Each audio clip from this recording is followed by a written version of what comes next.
Open eye, feel the waves cut through me, hypnotized by the sounds I'm breathing in. Hold tight, chemicals collide. Hold tight, hold tight, hold tight. Dripping lights paint the skies, all because of you. Dripping lights paint the skies, only you can make me feel alive.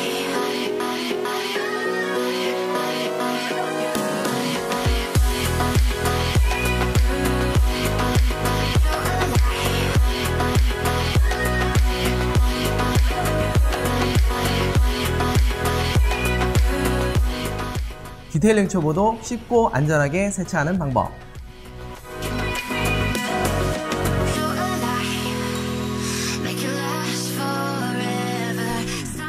안녕하세요 디테일러 여러분, 블랙디테일의 DK입니다.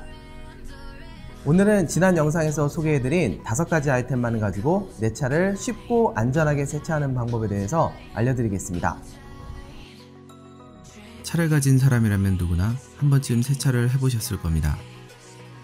주유소에서 기름을 넣고 바로 옆에 있는 자동 세차를 이용하거나, 아니면 셀프 세차장에 가서 솔로 열심히 닦으시거나, 몸도 힘들고 귀찮으시면 손 세차장에 맡기는 방법도 있지요. 그 중에서 자동 세차는 간편하고 가격도 저렴하지만 차량에 스크래치를 맞는다고 하니 꺼려지고, 그렇다고 매번 손 세차를 맡기기에는 구석구석 잘 닦아주는지도 잘 모르지만 가격적인 부담도 적지 않기 때문에 고민이 더 되실 거라고 생각합니다. 그래서 셀프 세차를 해보고는 싶은데 어디서부터 어떻게 해야 될지 고민이셨다면 오늘 영상이 도움이 되실 겁니다. 가끔 제게 한 번도 셀프 세차를 해본 적이 없어서 두렵습니다. 경험이 없는 초보자들도 할 수 있을까요? 내 차를 망치는 건 아닌가요? 라고 묻는 분들도 계신데요. 제가 그런 분들께 항상 드리는 말이 있습니다. 나보다 내 차를 사랑하는 사람은 없습니다. 라고요.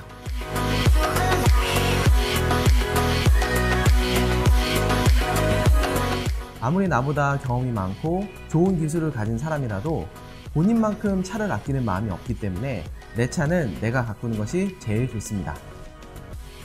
그러니 자신감을 가지고 시작하시기 바랍니다. 오늘 제가 알려드릴 세차 과정은 디테일링 전체를 통틀어 놓고 봤을 때도 가장 기본적이지만 가장 중요한 과정입니다. 잘못된 세차 방법으로 세차를 할 때마다 스크래치가 누적된다면 아무리 비싼 왁스를 쓰더라도, 아무리 좋은 유리막 코팅제를 쓰더라도 신차였을 때의 광도를 유지할 수 없기 때문입니다. 그래서 이 영상을 통해 올바르게 세차하는 방법을 터득하셔서 소중한 내 차를 올바르게 아껴주시기 바랍니다. 자, 그럼 시작하겠습니다.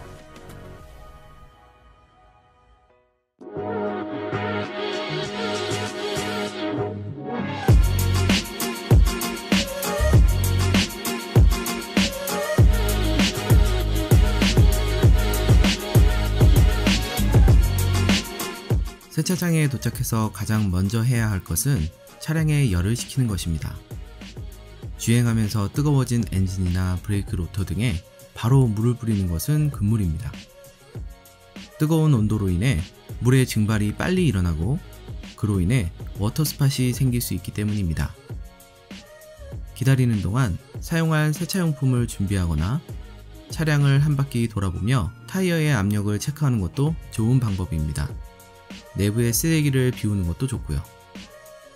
식히는 시간은 계절에 따라 다르지만 약 15분 정도면 적당합니다.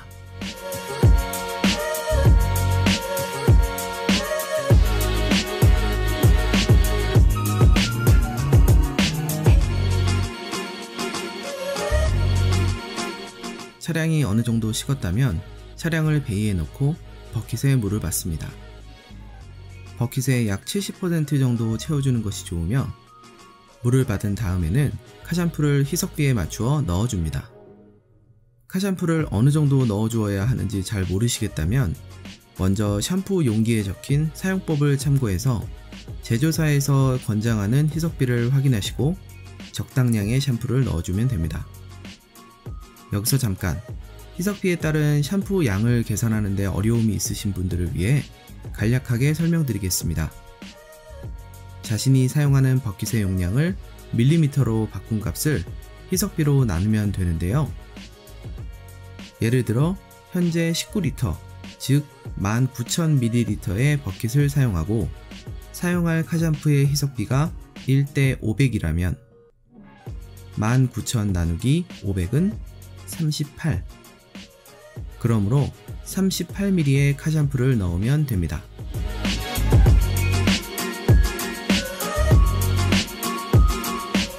버킷의 준비가 완료되었다면 이제 고압수를 사용할 차례인데요. 세차를 시작할 때 왜 가장 먼저 고압수를 뿌려주는 걸까요? 고압수를 처음에 뿌려주는 가장 큰 이유는 차체에 있는 큰 오염물을 1차적으로 떨궈줘서 이후에 안전하게 미트질을 할 수 있도록 하기 위함입니다. 이를 전문용어로는 프리워시, 우리나라 말로는 사전세차 정도로 해석할 수 있는데요. 우리가 빨래를 할 때 한 번에 때가 빠지지 않을 것 같은 곳을 세탁기에 돌리기 전에 부분적으로 빨아주는 애벌빨래와 비슷한 개념이라고 할 수 있습니다. 그러면 먼저 고압수를 올바르게 사용하는 방법부터 알려드리겠습니다. 먼저 동전을 넣고 고압수를 선택하는 버튼을 누르면 약하게 물이 나오기 시작하는데요. 여기서 방아쇠를 당기시면 고압수가 나오게 됩니다. 가끔 방아쇠를 당기지 않고 기본적으로 나오는 물로만 세차를 사용하시는 분들도 계신데요. 방아쇠를 당기지 않으면 고압수가 아닙니다. 또한 처음에 고압수가 나오기 시작할 때 반동에 의해 약간 뒤로 밀릴 수 있다는 점 유의하시기 바랍니다. 다음은 고압수를 잡는 자세입니다. 팔과 손목에 어느 정도 근력이 있으신 분이라면 한 손으로도 고압수를 다루실 수 있을 텐데요. 이 경우 한 손은 고압수 손잡이를 잡고 다른 한 손은 호스를 잡아서 고압수를 쏘는 동안 호스가 차체에 닿아 상처를 만들지 않도록 해야 합니다. 만약 한 손으로 고압수를 잡기 어려우시다면 호스를 잡은 손으로 고압수의 노즐 쪽을 같이 잡아주시면 한결 편하게 사용하실 수 있습니다.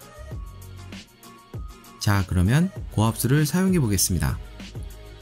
가장 처음에 고압수를 사용할 곳은 차체가 아니라 버킷입니다. 아까 버킷에 물을 담고 샴푸를 넣어 주었는데 버킷에 고압수를 쏴줌으로써 물과 카샴푸가 고르게 섞이도록 해줍니다. 약 20초에서 30초 정도면 풍성한 거품이 만들어집니다. 버킷에 고압수를 쏴주었다면 이제는 본격적으로 차체에 뿌려볼 차례네요. 그럼 차체의 어느 부분부터 고압수를 뿌려주는 게 좋을까요? 차체의 오염물은 물을 따라서 위에서 아래로 흐르기 때문에 차량의 가장 윗부분인 루프부터 시작해서 아래로 내려오면서 뿌려주는 것이 좋습니다. 여기서 고압수를 뿌리는 각도 역시 중요한데요. 각도도 역시 위에서 아래로 뿌려주어야 오염물이 다시 위로 올라오는 것을 방지할 수 있습니다. SUV같이 차체가 높은 차량의 경우에는 사다리나 버킷 등을 이용하시는 게 좋습니다. 입문하시는 분들이 고압수를 사용하는 모습을 보면 10이면 9 이상은 빨리 하기 위해서 노즐을 이리저리 흔들면서 사용하시는데요. 이렇게 하면 차에 그냥 물을 뿌리는 것밖에는 안 되는 겁니다.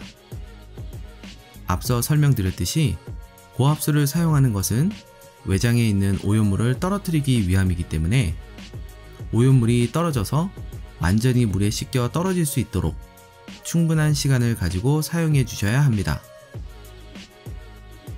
고압수를 차량으로부터 너무 멀리 떨어져 쏘면 효과가 떨어지며 너무 가까이서 쏘는 것은 도장면에 데미지를 줄 수 있으므로 약 50cm 정도 거리를 두고 사용하시는 것이 좋습니다.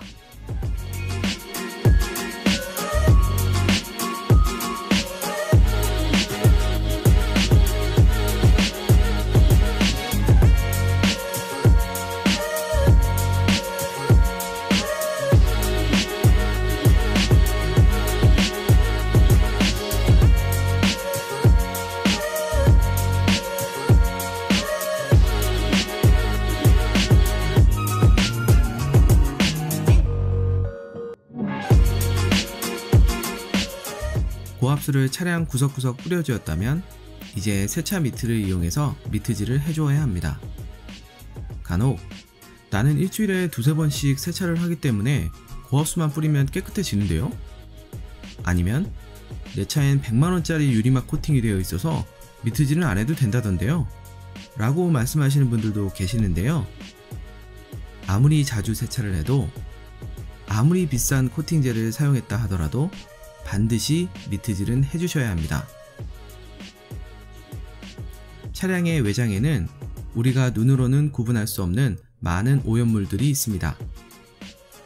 이 중에는 먼지같이 고압수만으로 씻기는 것도 있지만 나무 수액, 벌레 자국같이 많은 오염물들은 미트질을 하지 않고는 깨끗이 닦이지 않습니다. 그래서 저는 세차 주기와 상관없이 미트질은 꼭 하시길 추천드립니다. 올바르게 미트질을 하는 방법을 알고 있다면 도장면에 상처를 주는 걱정 없이 세차를 즐기실 수 있습니다. 먼저 준비한 미트를 버킷 안으로 넣어줍니다. 미트가 샴푸물을 충분히 머금을 수 있도록 한 뒤에 고압수를 쏠 때와 동일한 순서로 루프에서부터 아래로 내려오면서 미트질을 합니다. 샴푸물은 외장을 깨끗하게 하기 위한 세정력과 미트가 마찰 없이 부드럽게 움직일 수 있도록 하는 윤활력을 담당합니다. 샴푸물이 부족하면 미트질이 뻑뻑해지니 부족함이 없도록 듬뿍듬뿍 써주세요. 미트질을 할 때 힘으로 과하게 눌러서 문지르면 도장면에 상처를 줄 수 있으니 미트에 손을 가볍게 얹는다라는 느낌으로 부드럽게 닦아줍니다. 보통 한 번에 한 판을 닦는다고 보시면 되는데요. 미트는 양면을 모두 사용할 수 있으므로 반판을 닦아준 다음에는 미트를 뒤집어서 사용하시면 됩니다. 한 판을 모두 닦은 후에는 미트를 다시 버킷으로 가져와서 그립가드에 문질러 줍니다. 이렇게 하면 미트에 있던 오염물은 모두 버킷 바닥으로 떨어지게 되고 다시 깨끗한 미트로 다음 패널로 미트질을 계속하시면 됩니다. 차량의 유리를 닦을 때에는 좀 더 힘을 줘서 닦아주시면 좋은데요. 유리는 경도가 아주 단단하기 때문에 미트질 정도로는 스크래치가 나지 않습니다. 안심하셔도 괜찮습니다. 팬더나 도어같이 수직으로 된 패널을 닦을 때에는 미트를 땅에 떨어뜨리지 않기 위해서 필요 이상으로 힘을 주는 경우가 많으니 주의가 필요합니다. 만약 상부 미트와 하부 미트를 구분해서 사용한다면 상부 미트로는 하부 미트로 닦을 부위를 제외한 부분만 닦아줍니다. 여기서 상부와 하부를 나누는 기준은 개인마다 차이가 있으며 저의 경우는 도어가 끝나는 경계를 기준으로 사용하고 있습니다.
이렇게 차량의 상부를 모두 닦아주고 나면 하부 미트를 이용해서 차량의 하부를 닦아줄 차례입니다.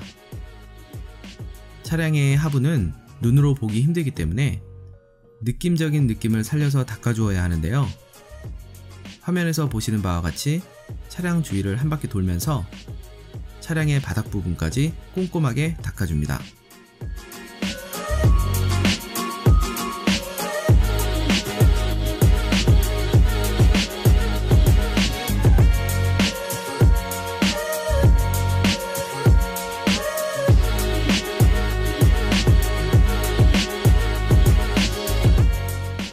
미트질이 완료되었다면 마지막으로 차량 전체에 고압수를 쏴주어 거품과 오염물을 말끔히 씻어냅니다. 처음 고압수를 쏠 때와 동일한 방법과 순서로 진행하시되 조금 더 시간을 여유있게 가지고 도장면에 잔여물이 남아있지 않도록 꼼꼼히 뿌려주시기 바랍니다. 저는 마지막에 차량 바닥 부분에 고압수를 쏴주는 곳으로 마무리합니다.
린스까지 마치셨다면 마지막으로 차량의 물기를 닦아주는 드라잉 과정이 남아 있습니다.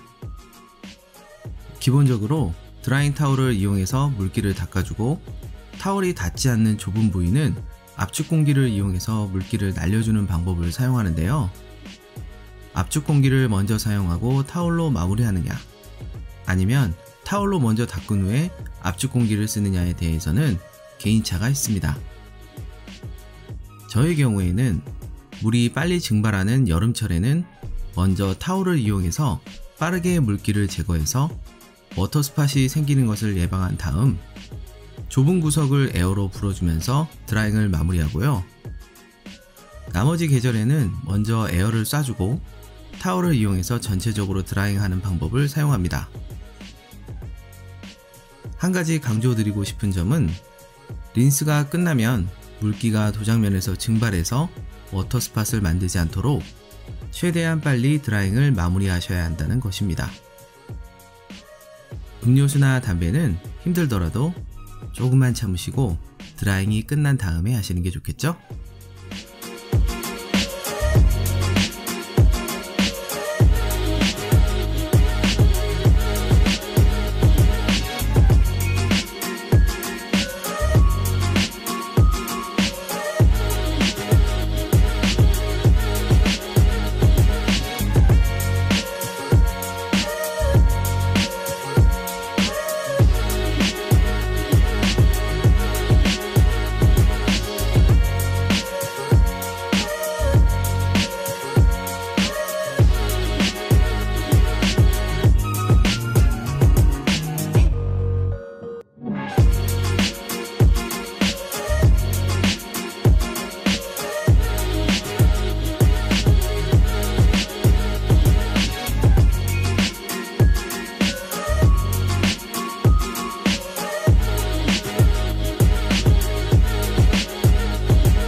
자, 이렇게 해서 모든 세차 과정이 끝났습니다.